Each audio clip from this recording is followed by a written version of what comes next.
Your destiny is at its end, X-Men. The Dark Phoenix has come to destroy you. Good day and good night. Welcome to the High and Low Retrospective, the place where we rewind and rewatch the moments that defined genres, shaped culture, and made our younger selves say, did that really just happen? Today we're taking a trip back to the early 90s, to the golden age of Saturday morning cartoons, a time when cereal was a food group and the TV screen was our window into larger-than-life battles. This is the story of X-Men, the animated series, the groundbreaking show that turned Marvel's Merry Mutants into household names and laid the groundwork for a superhero empire. In the early 90s, animated television was evolving.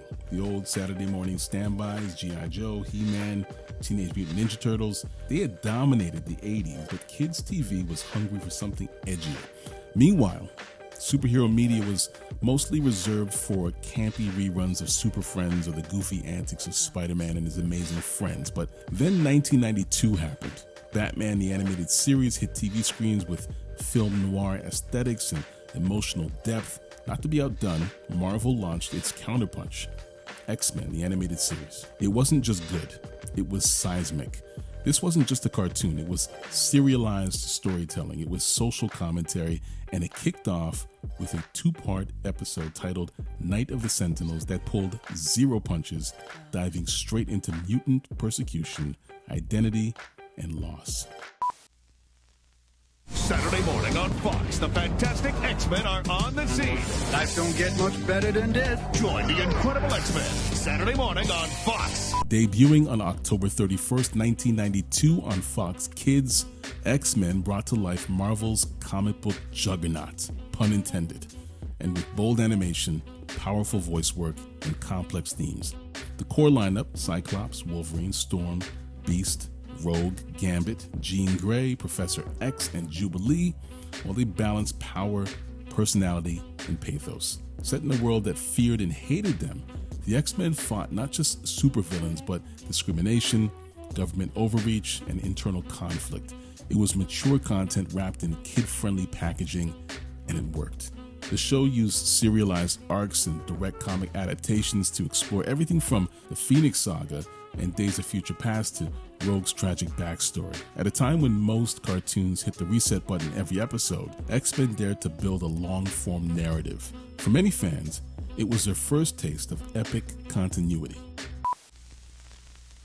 The visionaries behind the series, writers Mark Edward Edens and Eric Lewald, producer Larry Houston, and executive Margaret Loesch, I hope I'm saying that right, well, they all understood the assignment. They didn't want another light, silly cartoon. They wanted something that could stand next to the comics in tone and depth. Loesch had previously pushed for an X-Men series at other studios, but it wasn't until she became head of Fox Kids that the green light finally came. Marvel's financial situation at the time was shaky, and they were betting big on licensing. X-Men was a shot in the dark that turned into a supernova. Casting wasn't flashy, but it was perfect. Cathal J. Dodd's gruff, sarcastic Wolverine became iconic. Lenore Zan's southern drawl brought Rogue to life, and Alison Seeley Smith's Storm, with her Shakespearean cadence, gave young fans one of the most regal heroes on TV. X-Men was a hit.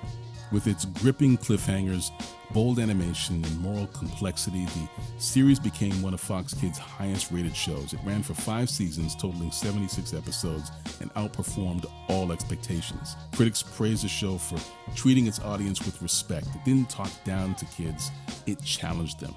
Racism, genocide, political extremism, government surveillance, it was all there, tucked between optic blasts and sentinels. Even the theme song became legend, a synth-heavy, pulse-racing instrumental that could still spark adrenaline in any 90s kid today. I dare you to listen to it and not feel something.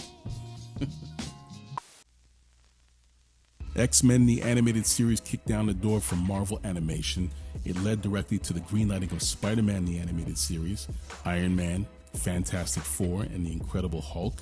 It proved there was an appetite and a market for faithful, serialized superhero stories. It also helped reignite interest in the comics, where X-Men titles began dominating the sales charts. When X-Men hit the big screen in 2000 with Hugh Jackman as Wolverine, it was clear the seeds had been planted by the cartoon years earlier.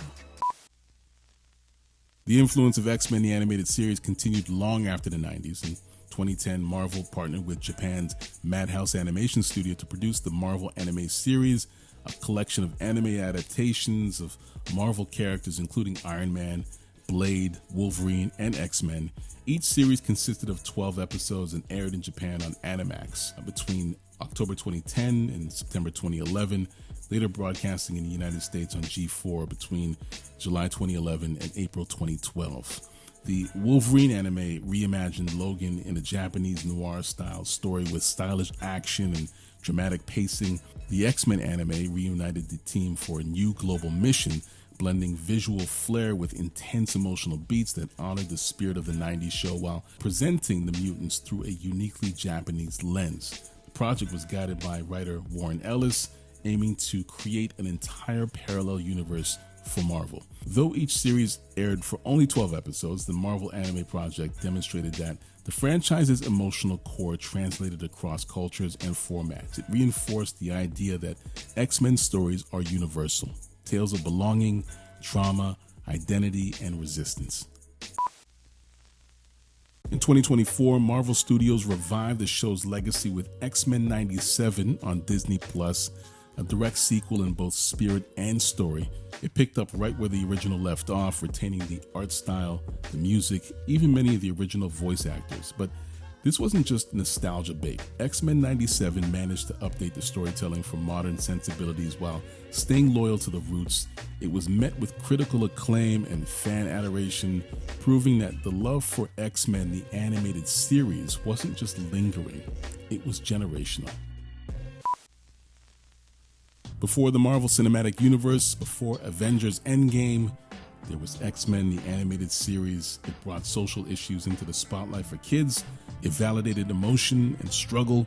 It made outsiders into heroes. And it showed that cartoons could be art, could be literature, could be life. For every millennial who picked up an X-Men comic, rented the videotapes at Blockbuster, or shouted, "To me, my X-Men," on the playground, this wasn't just a show.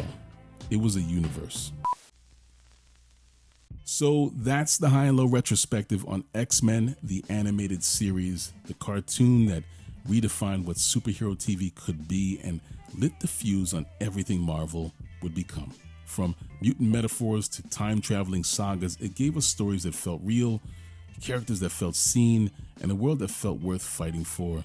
Don't forget to like, subscribe, and join us for more deep dives into shows, movies, all that stuff. All these moments that made us.